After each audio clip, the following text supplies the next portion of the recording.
Kuliah Hukum Pidana Ekonomi. Topik ke-7 dari 75 topik pengantar tindak pidana ekonomi, bagian kedua. Clarke mempergunakan istilah business crime. Istilah ini sudah termasuk tindak pidana yang berkaitan dengan dan terjadi di dalam kegiatan perdagangan, keuangan, perbankan, dan kegiatan perpajakan. Clarke telah memperluas pengertian business crime yaitu suatu kegiatan yang selalu memiliki konotasi legitimate bisnis dan tidak identik dengan kegiatan suatu sindikat kriminal.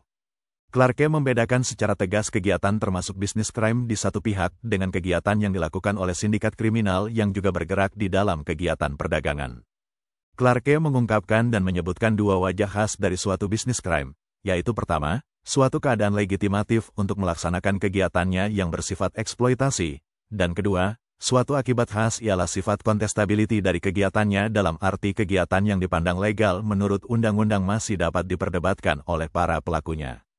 Menurut Sultan Remi Syahdeini, selain istilah business crime, juga muncul istilah-istilah lain seperti istilah economic crime, yaitu kejahatan ekonomi atau kejahatan terhadap ekonomi, atau crime against economy, atau istilah financial abuse, yang memiliki pengertian yang sangat luas termasuk bukan saja aktivitas ilegal yang mungkin merugikan sistem keuangan, atau financial system, tetapi juga aktivitas lain yang bertujuan mengelak dari kewajiban pembayaran pajak, atau tax evasion, atau istilah financial crime, yang merupakan subset dari financial abuse, yang dalam pengertiannya yang sempit dapat diartikan sebagai setiap non-violent crime, yang pada umumnya mengakibatkan kerugian keuangan, atau financial loss, yang menggunakan atau melalui lembaga keuangan termasuk pula di dalam kejahatan tersebut adalah aktivitas-aktivitas ilegal seperti money laundering, dan tax evasion, atau istilah corporate crime. Istilah umum dari kejahatan ekonomi atau kejahatan bisnis atau kejahatan korporasi adalah white-collar crime, di mana istilah ini sebenarnya sebagai lawan dari istilah street crime. Sutherland dengan karyanya White-Collar Crime, mematahkan tesis lama yang menyatakan bahwa crime to be a result of poverty or psychopathic and sociopathic conditions, artinya, kejahatan sebagai akibat dari kemiskinan atau kondisi psikopat dan sosiopat. Sutherland juga menggambarkan bahwa kejahatan-kejahatan dari individu-individu yang berada dalam posisi memegang kekuasaan sebagai kriminal dan bukan merupakan pelanggaran perdata dan merupakan isu yang signifikan menjadi perhatian masyarakat. Tindak pidana ekonomi adalah salah satu bentuk dan dimensi perkembangan kejahatan yang saat ini sedang menjadi pusat perhatian dan keprihatinan dunia internasional. Hal ini terbukti dengan banyaknya resolusi-resolusi Perserikatan Bangsa-Bangsa yang menyangkut problem ini. Misalnya, salah satu laporan Kongres Perserikatan Bangsa-Bangsa ke-7 dilaporkan bahwa kejahatan sebagai masalah sosial timbulnya disebabkan oleh faktor ekonomi. Ciri penting dari economic crime ialah proses pemilikan harta benda dan kekayaan secara licik atau dengan penipuan dan beroperasi secara diam-diam, atau tersembunyi, dan sering dilakukan oleh perorangan yang memiliki status sosial dan ekonomi yang tinggi. Membicarakan suatu konsep kejahatan di bidang ekonomi hanya dengan dasar kehidupan suatu negara, hanya menghasilkan sesuatu yang tidak memuaskan, sebab persoalan ekonomi merupakan bagian antar bangsa dalam kerangka globalisasi ekonomi. Oleh karena itu, kejahatan ekonomi sudah dibicarakan dalam Guiding Principles for Crime Prevention and Criminal Justice in the Context of Development and New Economic Order, yang diadopsi oleh The Seven Crime Congress, atau prinsip-prinsip persatuan untuk pencegahan kejahatan dan peradilan pidana dalam konteks pembangunan dan tatanan ekonomi baru, yang diadopsi oleh Kongres Kejahatan ke-7 di Milan, September tahun 1985 dan disahkan Majelis Umum Perserikatan Bangsa-Bangsa dalam resolusinya nomor 40/32. Muladi mengatakan bahwa mengenai definisi dan ruang lingkup kejahatan ekonomi telah banyak dikemukakan oleh para sarjana. Apabila kita menggunakan pendekatan teknis, maka kejahatan ekonomi lebih menampakkan dirinya sebagai kejahatan di lingkungan bisnis, yakni bila mana pengetahuan khusus tentang bisnis diperlukan untuk menilai kasus yang terjadi. Dalam hal ini batasan yang dikemukakan adalah setiap perbuatan yang dilakukan oleh orang dan atau badan hukum, tanpa menggunakan kekerasan, bersifat melawan hukum, yang hakikatnya mengandung unsur penipuan, memberikan gambaran salah, penggelapan, manipulasi, melanggar kepercayaan, akal-akalan atau pengelakan peraturan. Muladi mengatakan pendekatan sosial dapat digunakan apabila kita bermaksud untuk menitikberatkan kepada kepentingan-kepentingan negara dan masyarakat dalam artian bahwa perbuatan tersebut melanggar kepentingan negara dan masyarakat secara umum, tidak hanya kepentingan korban yang bersifat individual. Pendekatan seperti ini menghasilkan istilah tindak pidana sosial ekonomi. Dengan demikian, tindak pidana ekonomi paling tidak mengandung unsur-unsur sebagai berikut. 1. Perbuatan dilakukan dalam kerangka kegiatan ekonomi yang pada dasarnya bersifat normal dan sah. 2. Perbuatan tersebut melanggar atau merugikan kepentingan negara atau masyarakat secara umum, tidak hanya kepentingan individual.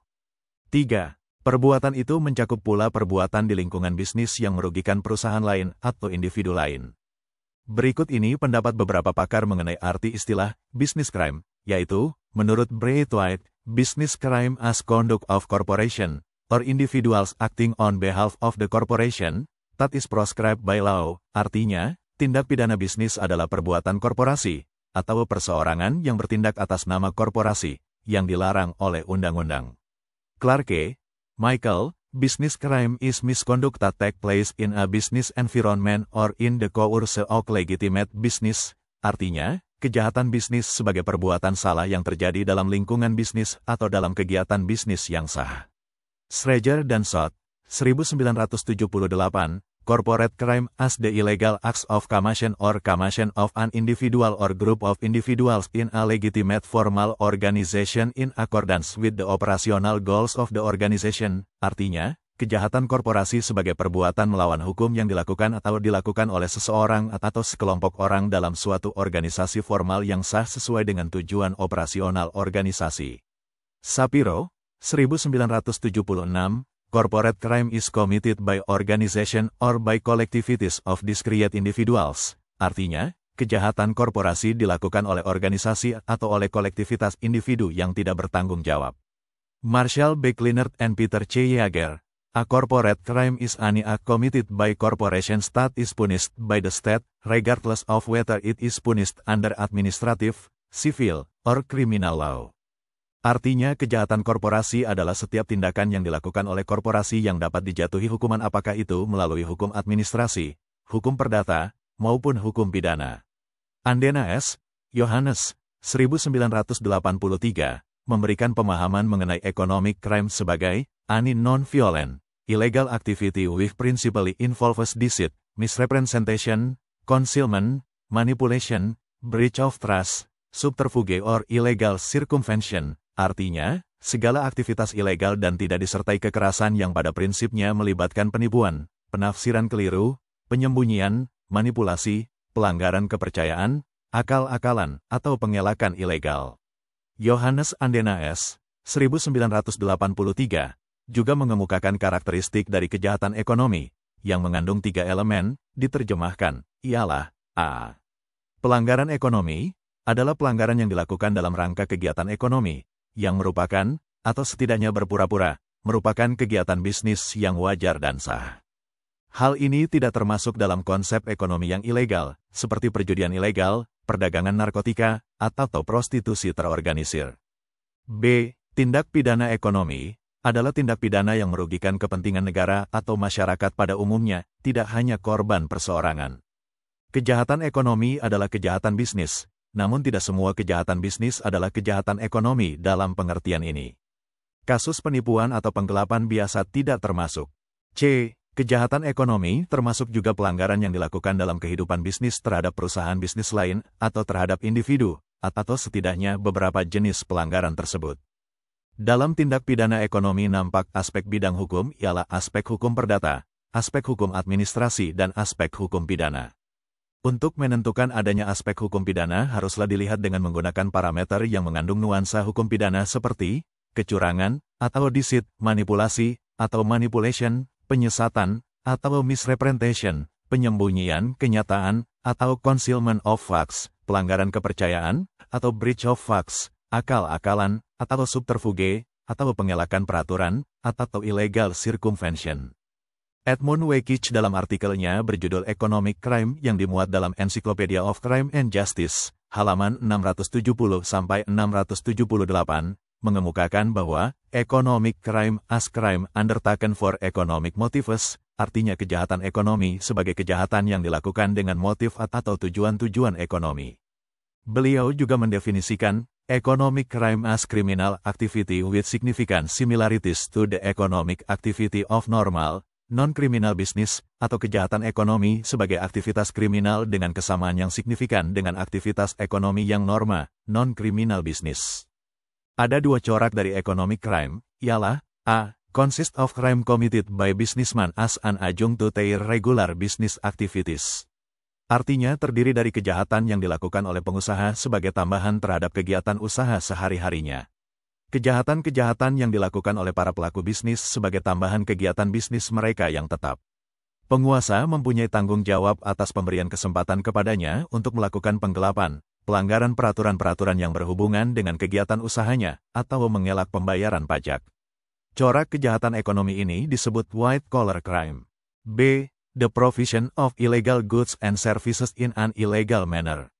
Penyediaan barang-barang dan jasa-jasa yang ilegal atau penyediaan barang-barang dan jasa-jasa dengan cara ilegal. Penyediaan barang-barang dan jasa-jasa ilegal diselaraskan dengan tuntutan kegiatan ekonomi seperti usaha yang normal, tetapi kesemuanya itu termasuk dalam kejahatan. Kejahatan model ini disebut organized crime. Hal ini disebabkan perlunya koordinasi ekonomi di luar hukum mengarah pada pembentukan kelompok kriminal dengan kebiasaan dan praktik organisasi yang rumit. Disebut kejahatan terorganisasi karena kepentingan ekonomi dikoordinasikan dengan pimpinan kelompok kriminal di luar hukum dengan elaborasi kebiasaan-kebiasaan dan praktik-praktik organisasi.